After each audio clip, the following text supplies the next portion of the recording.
Tonic elite wine shop సోదాల్లో రోజుకో సంచలనం బయటపడుతుంది. ఇప్పటికే ఎక్సైజ్ అధికారుల తనిఖీల్లో పలు ఆసక్తికర విషయాలు వెలుగు చూశాయి. టానిక్ ఎలైట్ వైన్ షాపులు గడిచిన 6 ఏళ్లలో 1000 కోట్లకు పైగా అమ్మకాలు జరిపినట్లు గుర్తించారు ఎక్సైజ్ అధికారులు. మిగతా 10 క్యూబై టానిక్ వైన్ షాప్స్ లెక్కలపై ఆరా తీస్తున్నారు జీఎస్టీ ఎక్సైజ్ అధికారులు. ఇంకా ఏమేం మినహాయింపులు ఇచ్చారనే కోణంలో అధికారులు దర్యాప్తు చేస్తున్నారు.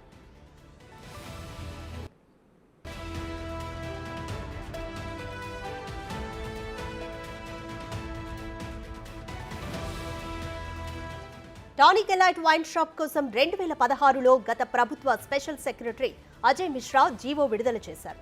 జూబ్లీహిల్స్ ప్రశాసన్ నగర్ అడ్రస్తో అమిత్ రాజ్, లక్ష్మారెడ్డి పేరుతో టానిక్ ఎలైట్ వైన్ షాప్ లైసెన్స్ను జారీ చేశారు. బీఆర్ఎస్ ప్రభుత్వంలోని కీలక వ్యక్తి ఆదేశాలతోనే భారీ మినహాయింపులతో కూడిన జీవో విడుదల చేసినట్లు అధికారులు భావిస్తున్నారు.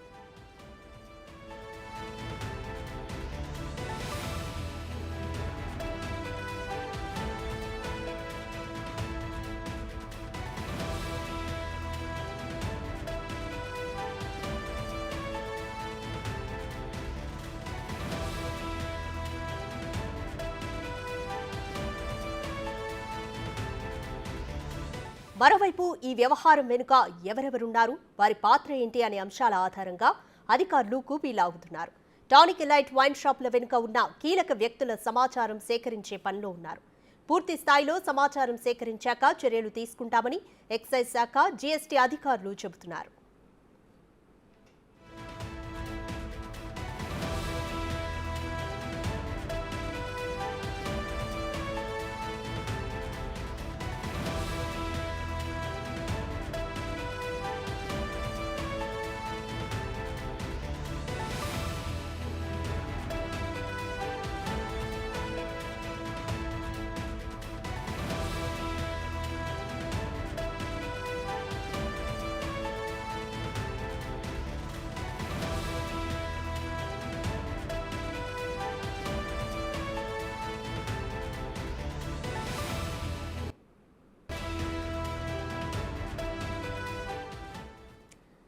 మరింత సమాచారం మా ప్రతినిధి సురేష్ అందిస్తారు.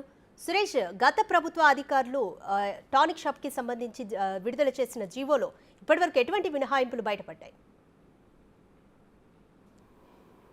తెలంగాణ ఎక్సైజ్ రూల్స్లో ఉన్న రూల్స్కి విరుద్ధంగా కూడా అనేక వైన్ షాపులు ఉన్నాయి ఇప్పటికే. దాదాపు అలాంటి వైన్ షాపులు కాకుండా ఎలైట్ అని చెప్పేసి స్పెషల్ జీవో జారీ చేసి విదేశీ మద్యం అమ్మడానికి ప్రత్యేకమైన జీవోని గత ప్రభుత్వం 2016లో విడుదల చేయడం జరిగింది. ఒక్క వ్యక్తి మాత్రమే టెండర్లో పాల్గొని అతనికి వచ్చే విధంగా ఏర్పాట్లు చేసినట్టు ఆరోపణలు ఉన్నాయి. కాబట్టి అసలు ఈ టెండర్ విషయం పైన కూడా ఎక్సైజ్ అధికారులు పూర్తి దర్యాప్తు చేస్తున్నారు. అసలు టెండర్ ఏ విధంగా విడుదలయ్యింది, దీనికి సంబంధించిన మినహాయింపులు ఇవ్వాల్సిన అవసరం ఎందుకు వచ్చింది, ఎవరి ఒత్తిళ్ల మేరకు ఈ మినహాయింపులు ఇచ్చారు, వాటన్నిటిపైన కూడా విచారణ జరుపుతున్నారు. మరోవైపు ఎక్సైజ్ ఎన్ఫోర్స్మెంట్ అధికారులతో పాటు జీఎస్టీ అధికారులు కూడా వరుసగా సోదాలు నిర్వహిస్తూనే ఉన్నారు. నిన్న కూడా ఈ ఎలైట్కి సంబంధించిన వైన్ షాప్ల పైన సోదాలు నిర్వహిస్తున్నారు. గత ప్రభుత్వంలో ఇచ్చిన జీవోలో ఒక ఎలైట్ వైన్ షాప్కు మాత్రమే టానిక్ అని చెప్పేసి జూబ్లీహిల్స్లోని రోడ్ నెంబర్ 36 షాప్కు మాత్రమే జీవో ద్వారా అనుమతుల లైసెన్స్ జారీ చేశారు. కానీ 11 ఎలైట్ వైన్ షాపులు రన్ చేస్తున్నారు. మొత్తం అంటే హైదరాబాద్కి సంబంధించిన వివిధ ప్రాంతాల్లో ఖరీదైన ప్రాంతాల్లోనే ఈ షాపులను పెట్టి మద్యం అమ్మకాలు జరుపుతున్నట్టు సోదాల్లో బయటపడింది. దీనికి సంబంధించి అమ్మకాలకు సంబంధించిన లావాదేవీలు, అదేవిధంగా ప్రభుత్వానికి రావాల్సిన ట్యాక్స్ని కూడా ఎగ్గొట్టినట్టు ఆరోపణలు వచ్చిన నేపథ్యంలోనే ఎక్సైజ్ శాఖకు కూడా అనేక ఫిర్యాదులు వచ్చాయి. అయితే గతంలో ఈ ఎలైట్ ఏదైతే వైన్ షాప్, టానిక్ సంబంధించిన వైన్ షాప్కి అర్ధరాత్రి 2 గంటల వరకు కూడా మద్యం అమ్మకాలకి అనుమతులు ఇస్తూ ఆ జీవోలో మినహాయింపు ఇచ్చి జారీ చేయడం జరిగింది. అర్ధరాత్రి 2 గంటల వరకు కూడా జూబ్లీహిల్స్లోని రోడ్ నెంబర్ 36లో ఉన్న టానిక్ వైన్ షాప్లో మద్యం అమ్మకాలు జరిపేవారు. కొత్త ప్రభుత్వం కాంగ్రెస్ ప్రభుత్వం వచ్చిన తర్వాత రేవంత్ రెడ్డి సర్కార్ సీరియస్ కావడంతో ఈ అమ్మకాలపై మళ్ళీ ఎక్సైజ్ అధికారులు నోటీసులు కూడా నెల రోజుల క్రితమే జారీ చేయడం జరిగింది. అన్ని వైన్ షాప్ల లాగానే ఎలైట్ వైన్ షాప్ కూడా రాత్రి 11 గంటలకి క్లోజ్ చేసే విధంగా ఆదేశాలు ఇవ్వడం జరిగింది. ఇప్పుడు 11 గంటల వరకే రన్ చేస్తున్నారు. కానీ మద్యం అమ్మకాలకు సంబంధించి విదేశాల నుంచి ఎలాంటి మద్యం తెచ్చినా, పక్క రాష్ట్రాల నుంచి తెచ్చిన మద్యం కూడా ప్రభుత్వానికి సంబంధించిన బెవరేజ్ డిపోలోనే ఉంచి అక్కడి నుంచి ద్వారా మద్యం అమ్మకాలు జరపాలి తీసుకొని. కానీ ఇక్కడ డైరెక్ట్గా ఎలైట్ వైన్ షాప్కి మద్యం బాటిల్స్ వచ్చినట్టు తెలుస్తుంది. అంతేకాకుండా అనేక తిని పదార్థాలకు సంబంధించిన పదార్థాలు కూడా అక్రమంగా అమ్ముతున్నారు. ఎలాంటి అనుమతులు లేకుండా జీఎస్టీ కూడా వసూలు చేస్తున్నారు. ఈ జీఎస్టీకి సంబంధించి కూడా జీఎస్టీ అధికారులు దర్యాప్తు చేస్తున్నారు. అసలు జీఎస్టీకి సంబంధించి ఎలాంటి పదార్థాలు అమ్మారు వీళ్ళకి సంబంధించి, ఎందుకంటే ప్రభుత్వానికి కట్టాల్సిన ట్యాక్స్ని ఎగ్గొట్టి ఇక్కడ జీఎస్టీ మాత్రం కస్టమర్ల నుంచి వసూలు చేశారు. కాబట్టి అసలు మద్యానికి సంబంధించి పూర్తి పన్నుల తర్వాతనే ఎంఆర్పి రేట్ ఫిక్స్ చేసిన తర్వాత మద్యం అమ్మకాలు జరుపుతారు. కానీ మద్యం ఎంఆర్పితో పాటు జీఎస్టీ కూడా వసూలు చేశారనే ఆరోపణలు ఉన్న నేపథ్యంలో జీఎస్టీ అధికారులు క్షుణ్ణంగా ఫైల్స్ అన్నిటిని కూడా పరిశీలిస్తున్నారు. వీటికి సంబంధించి 6 ఏళ్లలో 1000 కోట్లకు పైగా ఒక టానిక్ వైన్ షాప్లోనే మద్యం అమ్మకాలు జరిపినట్టు గుర్తించడం జరిగింది. ఇక 10 వైన్ షాపులలో ఎన్ని వందల కోట్ల మద్యం అమ్మకాలు జరిపారు, అసలు దానికి సంబంధించిన లావాదేవీలు ఏంటి, బ్యాంక్ అకౌంట్స్కి సంబంధించిన డీటెయిల్స్, అదేవిధంగా డిపోల నుంచి తీసుకున్న స్టాక్ డీటెయిల్స్ కూడా పరిశీలిస్తున్నారు.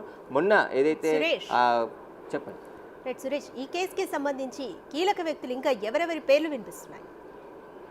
ఖచ్చితంగా గత ప్రభుత్వంలోనే కీలకమైన మంత్రి ఆదేశాల మేరకే ఈ జీవో వెలువడిందని చెప్పేసి కూడా ఎక్సైజ్ అధికారులు గుర్తించడం జరిగింది.